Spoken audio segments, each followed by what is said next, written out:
Hello, everyone. Last time we talked about how easily AI can find people from a single photo.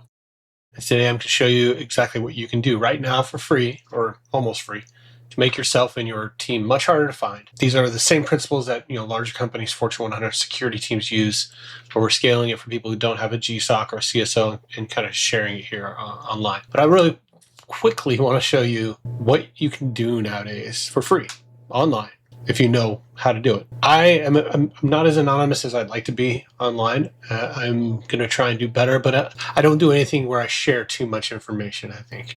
Most of the information online is about my business, which I need to share because I need to advertise.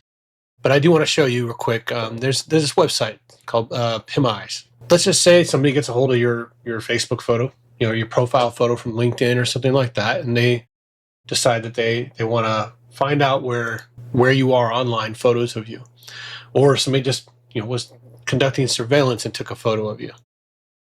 This PimEyes does a search, and I'm just kind of curious as to how well it works. So we're going to try this out. I'm going to upload a picture of myself at a conference here. So this is something somebody easily could have taken and did take of me. This is off one search or one photo, regular search. Let's try it out and see what happens. And crap. That's a really old one. Okay, I guess it works. Oh my God, I don't even know where that's from. What in the hey? Members dot Filipina love links. All right, I'm gonna do this because I have no idea what that is. In all honesty, I'm being transparent about that. Let's search this. Let's search this up and see what it is. Lord. So I actually paid for this report because I wanted to find out about this one. This picture is me from, God, it's got to be 15 years ago. I don't know where the picture came from, but I found the link to it. Goes here, which is really weird. To Filipino love links. And what I'm guessing is somebody used this photo to create a fake profile. A lot of seniors and stuff like that. This one says I'm a senior, a bodybuilder, a brunette, and an animal lover. I'm not from Abbeville, Alabama either. So what I'm doing is I'm reaching out to this organization right now and saying, hey, you have a picture of me. I did not give you permission to use it. I would like to have it removed. I'm going to take a screenshot of this and send it in and see if they will help with this. Circled it. Save this screenshot. Sorry. I'm going to show my wife this later. See what happens. Oh, God. Anyway, I'm uploading the file here. Any of you who've seen my wife know that I don't need to be on a Filipina. Send. All right. So I sent that to them. Hopefully I'll get a response. I don't know. This is a pretty sketchy website, so I'm hoping that I do get a response. I'll do more research on this company if they don't respond to me and kind of take it to them. The rest of these are just my own website. Some of them I've never heard of before. Just gonna kind of look. You can see how if you share your photos and things like that, and they get shared around, people will hijack your photos and put them somewhere. So it's always a good idea just to check anyway and see what's out there on yourself. So let me explain this to you. There are websites that scrape your data. Okay, there are consumer-facing search engines like PimEyes or Face Check ID, PreCheck AI, etc., and larger databases that scrape public photos. And once your face is indexed, a stranger with one photo can often link it to your name, workplace, or home. I've done this myself when doing surveillance. You take a picture of somebody, upload it into one of these, and you can pull down their address, their social media, all of it. Makes doing research on somebody or surveilling somebody a lot easier, especially bad guys. However, as just a regular citizen who's trying to protect your data, you don't necessarily want somebody to be able to take a picture of you and then link it to your home address, your kids, your family, everything else. But once your face is indexed, it's hard to remove it. So you can't eliminate the risk completely. Your face is going to be out there, but you can limit how much information is connected to your face. And as facial recognition software becomes more and more prevalent, and as AI starts really doing this and scraping, it's going to be really hard to hide from the internet, essentially. It's going to be hard to have privacy. However, you can remove yourself from the face search engines. What you can do is you can go through each major consumer face search site's official opt-out page, and everybody has to have that if they're following the laws, the rules, especially if you're in the EU or UK or something like that. It's even worse or even more restricted. But PimEyes, Face Check ID, these sites have privacy request forms, and you have to go on one by one, and you have to get a clear picture of yourself, and typically like a redacted government ID. You don't want to put your address on there because these are the people scraping your data, right? But you're going to have an ID, a picture of yourself. You submit the request, and then they will remove you from. They'll make it. They can't remove your photos, but they can limit the data that they're storing in their database on you. Just a reality check, though. They rescrape the web consistently, sometimes daily.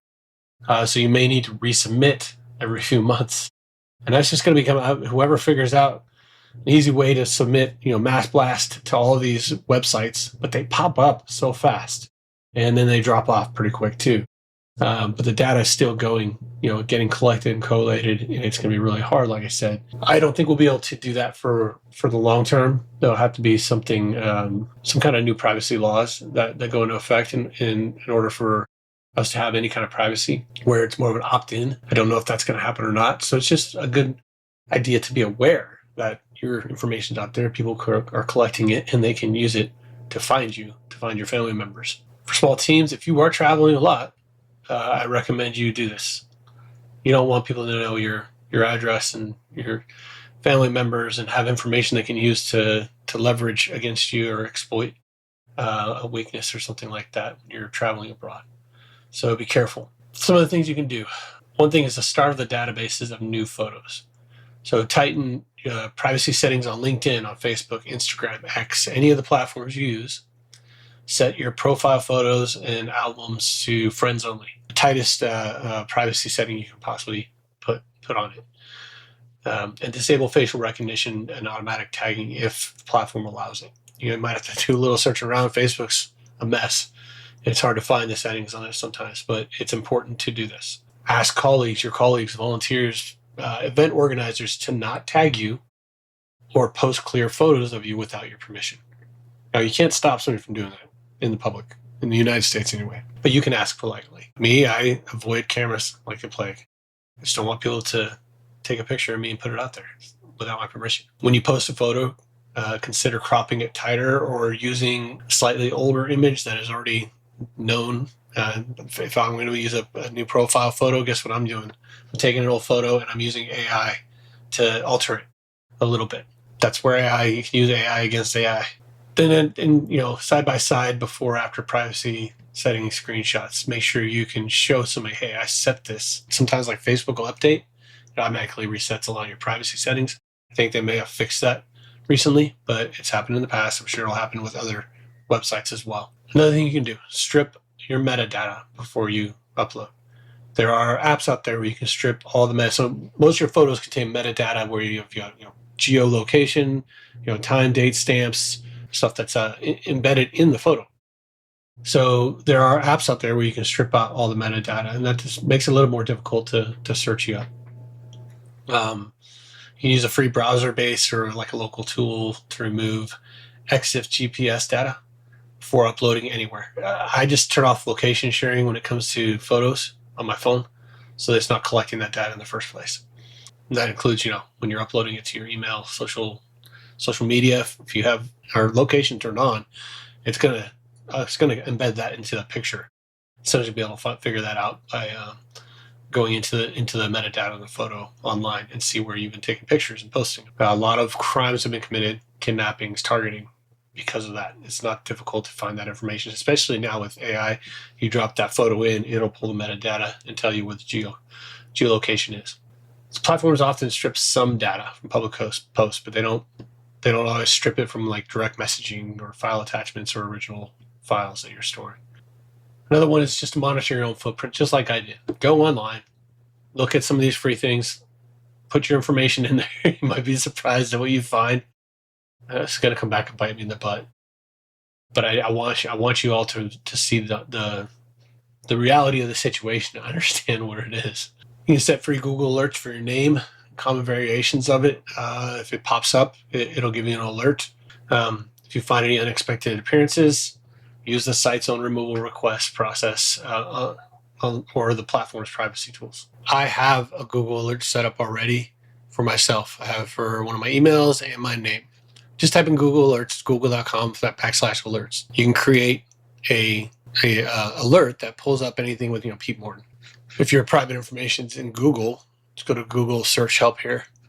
Remove my private info from Google search. Start the removal request. You report a problem, put the website that's in there, and then they can do the request for you. Some other things you can do. There are adversarial cloaking tools that exist that add tiny, like nearly invisible changes to photos so facial recognition models struggle. That's how I'm going to kind of do it with the AI and use AI on some of my photos that I don't want them to be linked to me. But they only work if they're applied before the photo is posted and not out there already and are undermined by any clean versions already online. So don't try and do a secondary version of something that's already been online for the last 5 years. There's organizations like 360 Privacy where all they do all day is what they call digital executive protection. They're looking for information on their clients and removing it. So for small organizations, do something like create like a one-page internal guideline, share it around internally, photo and privacy protocol, especially if you're traveling to foreign countries and doing some of the work that our clients do as missionaries. Assign one person to do a quarterly check, and then protect staff in staff directories, volunteer lists, and definitely photo galleries the same way we protect donor data. If you're posting pictures of your partners, okay, just without their permission or without them knowing, those could be connected to them, and so they can figure out their location, their address, and target them. So especially if you're like in like a war zone like Ukraine or something like that, you don't want to post photos of the people helping you without their permission, because then the adversary, Russians, can connect that to a location, especially if they're closer to the front lines. So that's it. You have a practical, low-cost playbook that puts you ahead of most people in most small organizations. If you want a deeper look, like a full digital footprint review or a threat assessment for your leadership team, or help building like a lightweight security program that doesn't require a 6-figure budget, reach out to us. We try and get you to a place where you're thinking the same as a Fortune 100 CSO would be, but scaled down to your size.